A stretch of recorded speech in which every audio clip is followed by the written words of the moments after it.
educação, de ação educativa sobre os outros, especialmente sobre as camadas populares. Quer dizer, o que urge fazer para que todos aqueles que não tiveram acesso a uma escola com um instrumental um pouco mais elaborado tenham condições de perceber as coisas desta sociedade, deste país, pelo menos ao nível de distinguir o joio do trigo, né?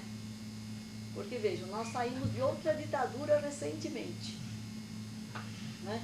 E saímos tão devagarzinho que não dá nem para marcar a data, né?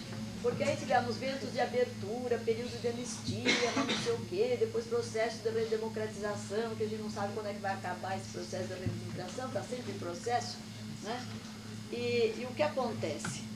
Nesse período de 60, quer dizer, junto o nacionalismo, junto o populismo, juntam-se essas vertentes, né? Mas apesar disso tudo, né? Quer dizer, há uma vitalidade popular, uma vitalidade do movimento histórico, né? Que faz com que os sindicatos ressurjam, todos eles haviam sido abafados. Então, veja, o sindicato urbano das fábricas, o sindicato rural, né? Que começa com o movimento de ligas de trabalhadores, né? A forma primeira do sindicato aparece como liga de trabalhadores, as ligas camponesas no Nordeste, né? E os nossos governos vão se sucedendo, quer dizer, nós saímos de Getúlio para Lott, Getúlio novamente, Juscelino, e aí vamos parar na dupla Jânio e Jango, né? E temos no panorama político toda a sorte de incursões já a nível binacional e multinacional, no sentido da intervenção que os países estrangeiros pretendiam exercer nesse país, como de fato exerceram e continuam exercendo, e particularmente os Estados Unidos. Então, para a educação, esse período de 60 é um período em que se debateu muito, né, o rechaço, a importância de rechaçar a imposição do acordo MEC-USAID. Quer dizer, o que é o acordo MEC-USAID? É um acordo entre o MEC, Ministério da Educação e Cultura, e a USAID, que se escreve USAID, né, que é a Agência Interamericana de Desenvolvimento. Quer dizer, o que pretendia essa Agência Interamericana de Desenvolvimento em relação aos países dependentes, né, os países dependentes do terceiro mundo, no caso da América Latina. Quer dizer, implantar os seus tacões aqui, entre outras coisas, através da universidade, das reformas de ensino e da educação. Então, em 1961, quando foi aprovada a primeira Lei de Diretrizes e Bases, que é aquela lei que nasceu em 31, que já estava com 30 anos de idade, né, ela precisou ser reformulada, então a discussão ainda girava entre católicos e leigos, né, igreja e progressistas, etc. Mas ela teve uma virtude, quer dizer, ela deu uma unidade de sistema, não é, à educação no Brasil. E ela começou a dizer claramente o que se faria no ensino primário, no secundário, no ginásio e no colégio, né? E como seria a ligação vamos dizer, de todo estudantado, do colegial com a universidade, como é que ficariam os docentes, como é que se definiam os currículos e por aí, né? E assim, como quem não quer nada, essa lei permitiu que passasse um artigo, se não me engano era o artigo 104, dizia assim, será permitido em todos os níveis de ensino projetos experimentais de currículo, de métodos, de técnicas, disso, daquilo, daquele outro, né?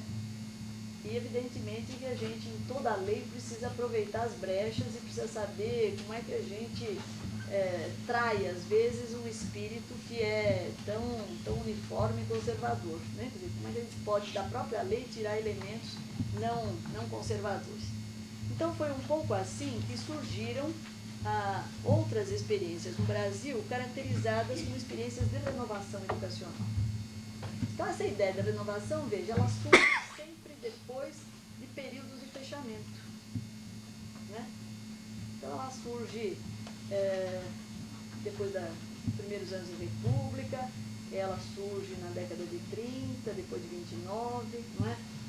Ela surge depois da ditadura Vargas e ela está surgindo outra vez. Né? A gente precisa conhecer a história para poder refletir, interpretar com que roupagem ela surge. Porque ideologicamente ela costuma surgir com a mesma carga e com o mesmo conteúdo. Então, se em 1960, né, ebulição do movimento popular. Quer dizer, movimento estudantil, trabalho docente, movimento jornalístico, movimento de sindicatos, movimento das ligas camponesas, não é? Toda uma discussão política que afetava a América Latina, né? Que a América Latina estava se olhando um pouco na América Central, e a América Central já havia propiciado a Revolução Cubana, né? Então, quer dizer, que princípios históricos, que princípios econômicos, sociais, políticos são esses que permitem a um país, né, derrubar uma ditadura, instalar um regime socialista, né? E que outra é a história desses países da América Latina, pequenos ou grandes, o maior de todos eles é o Brasil, né, que não consegue dar uma guinada radical na sua história. Né, e que virou mexão, está caindo mesmo nisso, né, mesmo rameirão. Então, vejam, estas ideias todas eram ideias debatidas na Universidade de São Paulo, em outras universidades do país, nos meios sindicais, nos meios jornalísticos, havia muita literatura surgindo, que outro traço da ditadura é cercear a publicação, a livre expressão de pensamento, né? Então, sempre depois da queda de uma ditadura, começa a surgir uma curiosidade muito grande das pessoas pelo domínio histórico daquele período que ficou oculto, né? E, então, neste clima do início da década de 60, é que nós começamos a debater, e aí eu vou falar daqui para frente nós, porque eu começo a participar de um modo muito mais vivo, né, nesta história, já do final de 50 para 60. Quer dizer, aquele artigo da Lei de Diretrizes e Bases, o artigo 104, nos permitia, então, experimentar currículo, métodos e técnicas, né? A ideia de currículo para o legislador, evidentemente, era a ideia de rol de matérias, né? Mas a literatura pedagógica já estava avançada, né? E qualquer bom livro sobre teoria e planejamento de currículo não diria que o currículo é apenas rol de matérias.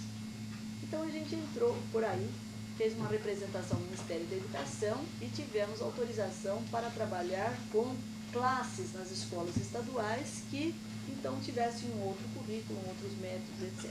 Então foi assim que surgiram as classes experimentais no Brasil no final da década de 50, né, com autorização especial do Ministério e tal. Claro que a rede particular de ensino, né, sempre abocanha a melhor parte, porque quando ela percebeu essa legislação, ela tratou de instalar classes experimentais também nos seus colégios, e principalmente os colégios religiosos, os colégios católicos. Que tipo de experimentação era essa? Né? Na verdade, era a reprodução de modelos. Ao nível da escola primária, foi uma reprodução tal e qual do modelo montessoriano, Montessori-Lubienska, né?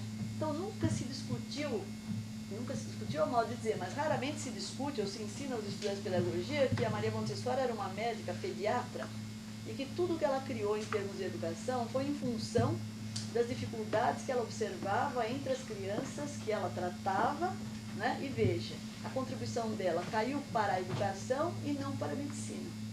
Talvez ela fosse uma das médicas conscientes da categoria, né?